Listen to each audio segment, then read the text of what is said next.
Hai para pecinta bola, selamat datang di saluran kami. Di sini kami membahas berita bola terbaru atau berita bola terbaru hari ini. Tidak usah berlama-lama, ayo ke inti videonya.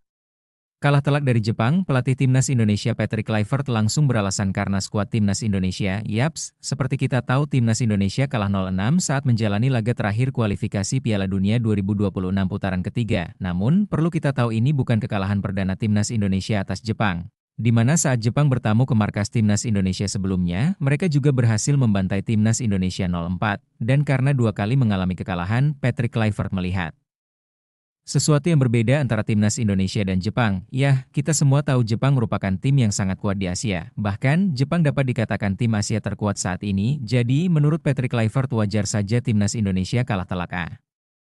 Karena perbedaan level, begini kata Patrick Kluivert.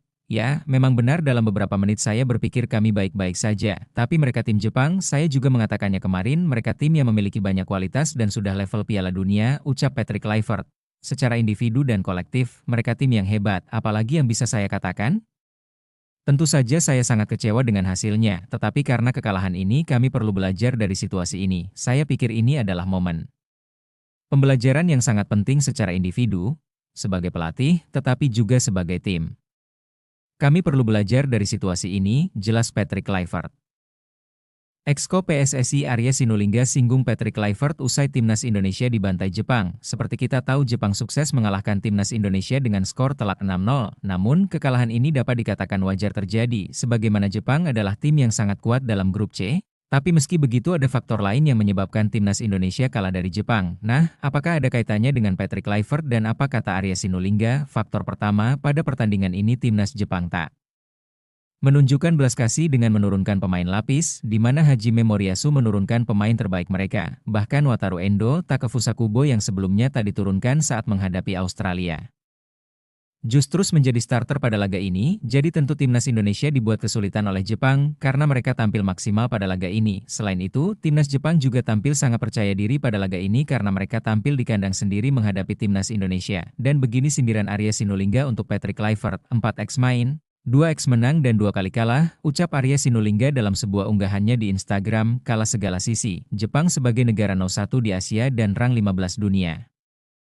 Jelas Arya Sinulinga. Nah, meski tidak menyebut namanya, tapi Patrick Kluivert diketahui sudah memimpin timnas Indonesia dalam 4 kali pertandingan dan timnas Indonesia meraih kemenangan saat menghadapi Bahrain dan Cina. Akan menghadapi timnas Indonesia pada pertandingan terakhir kualifikasi Piala Dunia 2026 putaran ketiga, pemain timnas Jepang Wataru Endo ingatkan timnas Indonesia satu hal, perlu kita tahu sebenarnya timnas Indonesia sudah dipastikan melaju ke babak keempat kualifikasi Piala Dunia 2026 zona Asia. Namun, pertandingan melawan Jepang tetap penting, apalagi jika timnas Indonesia bisa meraih kemenangan pada pertandingan ini, itu bisa meningkatkan kepercayaan diri mereka untuk menghadapi babak keempat kualifikasi Piala Dunia 2026, tapi apakah mungkin bagi timnas Indonesia mengalahkan Jepang, seenggaknya bermain imbang melawan Jepang? Sayangnya kemungkinannya sangat kecil, bahkan Wataru Endo ingatkan timnas Indonesia untuk jangan terlalu optimis. Di mana Wataru Endo sangat yakin Jepang akan mengalahkan timnas Indonesia karena satu hal, begini kata Wataru Endo, jelas, kami akan meraih kemenangan karena kami akan melawan mereka di kandang sendiri pada pertandingan terakhir babak kualifikasi kali ini, jadi kami pastinya ingin memberikan kemenangan untuk supporter. Ucap Wataru Endo seperti dilansir dari laman Sponichi, saya ingin memberikan permainan yang menyenangkan untuk ditonton. Baik sebagai penampilan individu maupun sebagai tim, saya ingin membangun hal itu dan lebih memimpin tim, dan kami akan menyelesaikannya dengan kemenangan, tegas Wataru Endo. Baiklah, itu saja pembahasan kita kali ini. Bagi kalian yang nggak mau ketinggalan berita bola terbaru dari kami, silahkan klik tombol subscribe dan loncengnya. Dan terima kasih telah menonton, sampai jumpa guys.